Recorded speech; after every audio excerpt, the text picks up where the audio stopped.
We build your trusting son.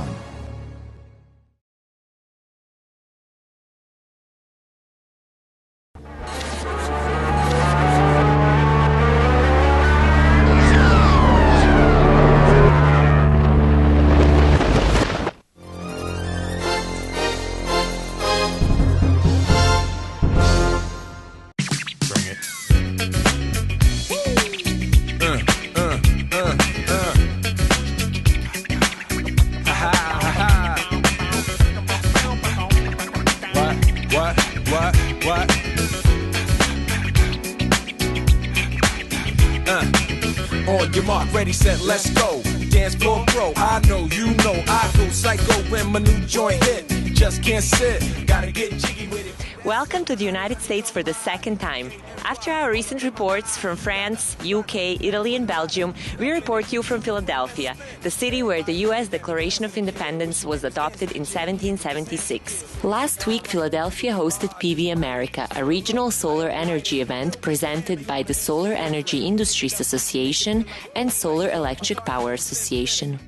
Their first PV America was actually in 2009 in Philadelphia, and we created it specifically to be a regional market that was technology specific.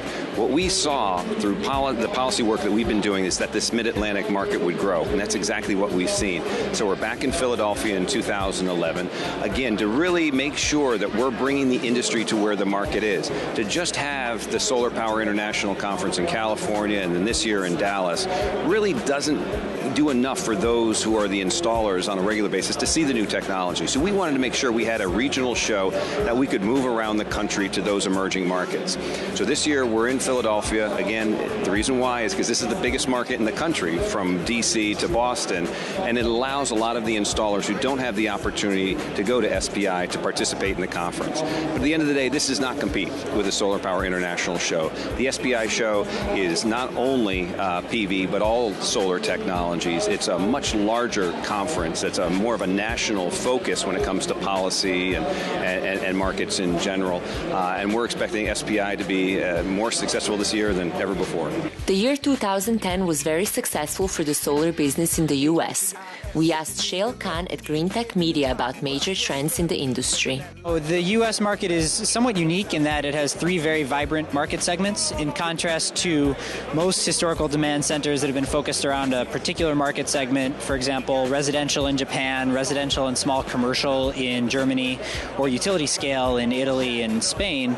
The U.S. has actually, at least in 2010, saw relatively even installations across market segments. We saw just over 260 megawatts installed of residential PV, about 370 of commercial PV, which has historically been the largest market segment in the U.S., and over 240 megawatts of utility PV, which is a big growth story because prior to 2010, there was less than 200 megawatts cumulatively installed on the utility side of the meter. So I think that's where the biggest near-term growth occurred in 2010 and likely to be true again in 2011. That's certainly one of the most important trends in the U.S. market. Back in 2004, 2005, California was about 80% of all installations in the U.S., and by 2010 that fell to under 30%. And like you said, 16 states installed over 10 megawatts, 5 states installed over 50 megawatts, and for the first time a state outside California, namely New Jersey, installed over 100 megawatts. So this is really important because ultimately the value of the U.S. market is in having a 50-state market, not purely a California or a California and New Jersey market. So I think in 2010, a few states that showed really notable growth were New Jersey, obviously, which has been booming in the commercial sector more than anywhere else. Pennsylvania saw a big jump in 2010, up to over 40 megawatts from less than 10 the previous year. And, Arizona and Colorado both saw a lot of growth. So it's increasingly important that the markets expand outside California because California can't support the kind of growth that everyone is expecting from the U.S. market over the next couple of years. The U.S. market is attracting major worldwide players such as Jinko Solar, one of the leading vertically integrated manufacturers.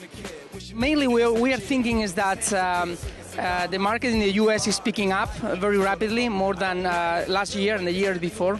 So it's the right timing to be in the USA. In our portfolio, obviously, our main focus has been Germany, Italy, and France, and Europe. And also we have some partners here in USA that we will mention later. But obviously our percentage has to be increasing. So 7% I said in my earnings call last time, because we are listed in New York Stock Exchange. So we were mentioned 7%, but it was just a reference. I think we should be increasing this percentage of the total revenues of this year. That has to be double that last year. 2010 we finished with more than 700 million of US revenues, and we want to double this number in 2011. In USA, a few months ago, we opened our main offices and headquarters in San Francisco Bay Area. So we are in downtown, in the financial district of San Francisco, very nice, beautiful place in Market Street, to have more details. But also we have operations in other states, obviously in New Jersey, in here nearby in Pennsylvania, and also in Texas with our partner on Chility, for example. As we learned from Shale at Green Tech Media, the market was driven by utility-scale projects. Well, utilities add much value to the overall industry in many ways. Number one, utilities are the energy experts. We know where it's best to interconnect with the solar infrastructure, the solar farms. Number two, not only do we have that knowledge on the energy side, but we also can provide an important role in collaborating with the market, hiring different EPC contractors or solar experts to build solar for us. As well as, since we're in that same venue with them, we understand some of the issues they're having, some of the problems, and we can help alleviate some of those things. Perhaps it's an interconnection rule, and if it makes sense to us, we would then try and help them change that. New Jersey, PSE&G had was actually third in place, having the most interconnected solar in 2009. That speaks volumes to the ability for us to do interconnection. Utilities have really diversified their involvement in solar, particularly when they start to own it and they start to hire employees and they build whole departments to deal with solar. 5 years ago, it would have been inconceivable that most utilities in the U.S. would have had a staff of full-time employees working on solar. It just didn't seem to be significant enough. But that's really changed, and I think we've seen that sea change now. And even the utilities that don't have a lot of solar today, I can tell you they're taking it very seriously because they see that the costs are coming very close to the costs they pay for other resources. And they know that if they need to develop their own programs to be able to, be the best business providers and keep a share of the business. So it's really motivated a lot of new utility activity. We had an opportunity to learn about specificity of Middle Northeast markets. MC is active in New Jersey, Pennsylvania, and Delaware, and all those states have an SREC type of incentive program. Unfortunately, there's sometimes a disconnect between how much solar is needed to meet each state's renewable portfolio standard and how much gets developed, right, with the support of SREC revenues.